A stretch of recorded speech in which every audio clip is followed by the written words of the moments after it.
If you can't control your emotions, people will control you. Most people think overthinking is a sign of intelligence. They believe that if they analyze a situation long enough, they'll eventually find the perfect answer, avoid mistakes, and protect themselves from disappointment. But what if the very thing you think is helping you is actually keeping you trapped? Welcome to a space dedicated to understanding the human mind, modern emotions, and the hidden psychological patterns that shape our daily lives. Here, we explore psychology, human behavior, relationships, personality traits, emotional habits, and the invisible forces that influence the way we think, feel, and interact with the world around us. Today, we're diving into a question that affects millions of people every single day. Why can't you stop overthinking? If you've ever replayed conversations in your head, worried about things that haven't happened yet, struggled to make simple decisions, or felt mentally exhausted even when nothing seems wrong, stay with me until the end of this video, because what you're about to discover is not just why overthinking happens, but the hidden psychological mechanism that keeps the cycle alive. Most people misunderstand overthinking. They think it's caused by having too many thoughts. In reality, it often begins much deeper than that. It quietly influences your confidence, your relationships, your emotional well-being, and even the way you see yourself without you ever noticing. If you stay until the end, you'll understand the psychological patterns behind your mental loops, why certain thoughts keep returning no matter how hard you try to move on, and how your brain creates emotional habits that can shape your entire life. Because the real issue is not what you think. It's what your mind does with those thoughts once they appear. And most people never notice this process happening. What you're about to hear may completely change the way you understand your own mind. Have you ever noticed how one small thought can quietly take over your entire day? Maybe it starts with a text message that hasn't been answered yet, or a conversation that felt slightly awkward. Hours later, you're still replaying it in your head, wondering if you said the wrong thing, if someone misunderstood you, or if something bad is about to happen. The strange part is that nothing actually happened, yet your mind keeps working as if there's a problem that needs to be solved. This is where overthinking begins for most people. Not with a major crisis, but with ordinary moments that somehow refuse to leave your mind. You tell yourself you're just being careful, responsible, or prepared, but what feels like problem-solving often becomes an endless mental loop. The brain starts searching for certainty in situations where certainty simply doesn't exist. And the more important something feels, a relationship, a decision, your future, the harder it becomes to stop thinking about it. Suddenly, your mind isn't helping you anymore. It's creating dozens of possible scenarios, questions, and doubts that never seem to reach an answer. That's why so many people feel mentally exhausted even on days when they barely did anything physically demanding. What most people don't realize is that overthinking is rarely about the situation itself. It's about something much deeper happening beneath the surface, something that quietly influences your emotions, your decisions, and even the way you see yourself every single day. And once you recognize that hidden pattern, you start seeing your thoughts in a completely different way. What most people don't realize is that overthinking is not really caused by having too many thoughts. The hidden problem is that your brain treats uncertainty like an unfinished task. Whenever something feels unresolved, a delayed reply, a strange look from someone, an important decision you haven't made yet, your mind automatically goes back to it, trying to find an answer that feels safe. The strange part is that this process happens so quietly that most people never notice it. They think they are analyzing the situation, but in reality, their brain is repeatedly scanning the same information, hoping to eliminate every possible risk. The more uncertain the situation feels, the more attention the brain gives to it. And because life rarely provides perfect certainty, the cycle keeps running. This becomes especially powerful in social situations. You leave a meeting, a date, or even a casual conversation, and hours later your mind is still reviewing every detail. Not because those details matter as much as you think, but because your brain is trying to protect you from future rejection, embarrassment, or disappointment. What starts as a harmless mental review slowly becomes a habit. Over time, you stop experiencing moments as they happen and start experiencing them twice. Once in real life and once again inside your head. And without realizing it, this invisible pattern begins influencing the choices you make, the risks you avoid, and even the version of yourself you show to other people. And this is where overthinking starts affecting your life in ways you rarely notice. Most people assume their thoughts stay inside their heads, but thoughts have a way of changing behavior long before you become aware of it. When your mind is constantly analyzing every possibility, you begin approaching situations differently. You hesitate more. You second-guess simple decisions. You become less present in conversations because part of your attention is busy monitoring yourself. In social situations, this can create a surprising effect. While everyone else is focused on the interaction itself, the overthinker is often focused on how they are being perceived. They replay their words while still speaking. They wonder if they sound confident enough, interesting enough, or intelligent enough.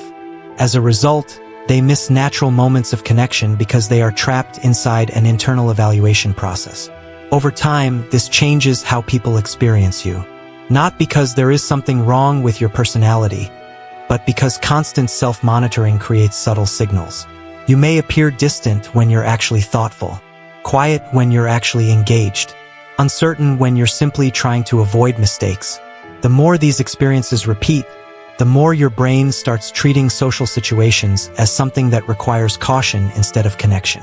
And without realizing it, the habit that began as an attempt to protect yourself slowly becomes the very thing keeping you from feeling relaxed, authentic, and fully present around other people. Your brain doesn't react only to what is happening right now. In many cases, it reacts to what a current situation reminds it of. That is why two people can experience the exact same event and have completely different emotional reactions. One person moves on within minutes, while the other spends days replaying it over and over. The difference is often hidden in emotional memory. Every meaningful experience leaves a trace. Moments of rejection, criticism, embarrassment, disappointment, or feeling ignored may seem like they belong to the past, but the emotional imprint they leave behind can quietly influence how you interpret present situations. When something today resembles an old emotional wound, your brain doesn't always recognize the difference. It treats the situation as if the old problem might happen again. This is why overthinking often feels so intense. You are not only analyzing the current moment. Your mind is also pulling information from previous experiences that carried a strong emotional charge. A delayed message may remind your brain of being abandoned.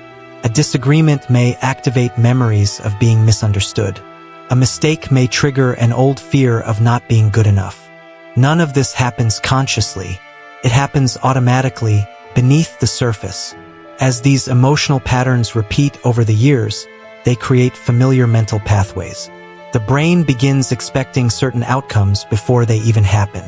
And when that expectation combines with uncertainty, overthinking becomes more than a habit.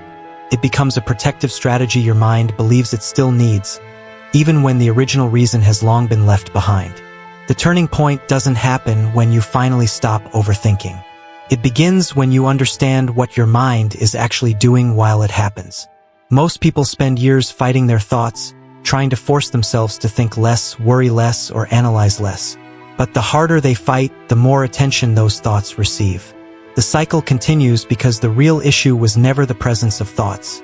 It was the meaning attached to them. Something changes when you start noticing the pattern instead of becoming part of it. You begin to recognize that not every thought deserves investigation. Not every uncertainty requires an answer. Not every emotional reaction is evidence that something is wrong. Sometimes your mind is simply following an old pathway that has become familiar through repetition. This awareness creates a subtle shift. The same unanswered message, the same awkward conversation, the same uncertain situation may still trigger thoughts, but they no longer carry the same authority. Instead of treating every mental alarm as a prediction of reality, you start seeing it as information about how your mind processes uncertainty. And that distinction matters more than most people realize.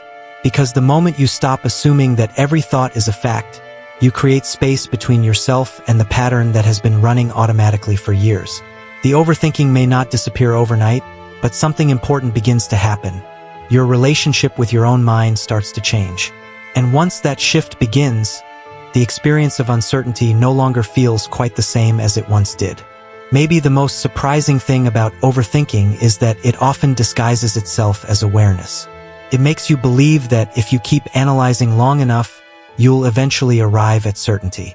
But life rarely works that way. Some questions remain unanswered.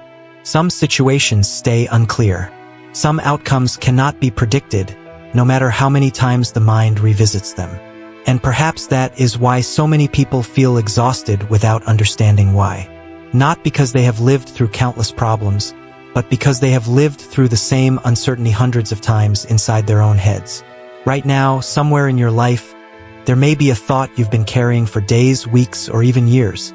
A question that keeps returning. A possibility that keeps demanding attention. A story your mind continues to replay as if the next repetition will finally change the outcome. But what if the most important thing isn't the thought itself? What if the real story has been the space that thought has occupied in your life all along? And if that is true, then maybe the question was never why your mind keeps returning there. Maybe the deeper question is why that place still feels so familiar. If this video made you see your own thoughts a little differently, make sure to subscribe and turn on notifications so you don't miss future videos about psychology, human behavior, emotional patterns, and personal growth. If you found this valuable, leave a like. It helps this video reach more people who may be struggling with the same hidden mental patterns without even realizing it. And I'd love to hear from you in the comments. What's one thought you find yourself returning to again and again, even when you know it doesn't help? Share it below. Also, don't stop here. The video on your screen right now explores another powerful psychological pattern that affects the way you think, feel, and interact with the world. Watch it next. And if you want a deeper understanding of the human mind, relationships, emotions, and behavior, check out the playlist linked in the card. That's where these ideas start connecting in ways most people never notice. And if you've stayed with me all the way to the end, leave the comment, "I noticed the pattern." That way I'll know you were one of the few who stayed until the very last second.